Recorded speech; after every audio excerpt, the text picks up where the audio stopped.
Les sécurités inquiètent les autorités, surtout aux abords des boîtes de nuit. Hier soir, pendant une opération, un individu a percuté avec sa voiture 4 personnes à l'entrée d'un établissement de la zone de Jarry. Il aurait volontairement foncé donc sur ces personnes postées devant la boîte de nuit. L'incident s'est produit vers 2h15 du matin. Le récit de Rudy Rilsri et Ludovic Guétu. Devant cette boîte de nuit à Jarry, c'est l'hystérie. Aurélie n'est pas sauve! Aurélie n'est pas sauve! Cet homme vient d'être interpellé. Il aurait volontairement foncé sur des personnes postées devant l'établissement. 4 parmi elles sont blessées. L'une des victimes est un peu plus sérieusement blessée à la jambe avec une fracture. L'individu est, semble-t-il, sous l'emprise de l'alcool et de stupéfiants. On voit que la drogue, peut-être l'alcool et puis surtout la violence font qu'on a des comportements inconsidérés.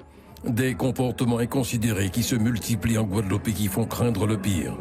Alors quand les forces de l'ordre débarquent dans sa discothèque pour contrôler ses clients, ce gérant se sent rassuré. Parce que ça nous permet de rassurer notre clientèle par rapport au climat anxiogène qui est actuellement en Guadeloupe. Ces derniers temps, il assiste impuissant à la multiplication de ces violences.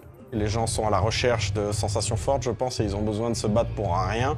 Et malheureusement, c'est très néfaste à notre clientèle, c'est très néfaste à ne serait-ce que l'envie de faire la fête. Et c'est très dur actuellement. Menée entre 2h et 5h du matin, l'opération mobilise une vingtaine d'agents et une équipe cynophile. Elle cible le trafic d'armes et de stupéfiants. C'était important parce que le monde de la nuit nous le demandait et par ailleurs, nous savons très bien qu'il y a les sorties de restaurants et puis ceux qui vont dans les boîtes de nuit à partir de 2h et 4h du matin. C'est vraiment le créneau horaire sur lequel il faut être vigilant.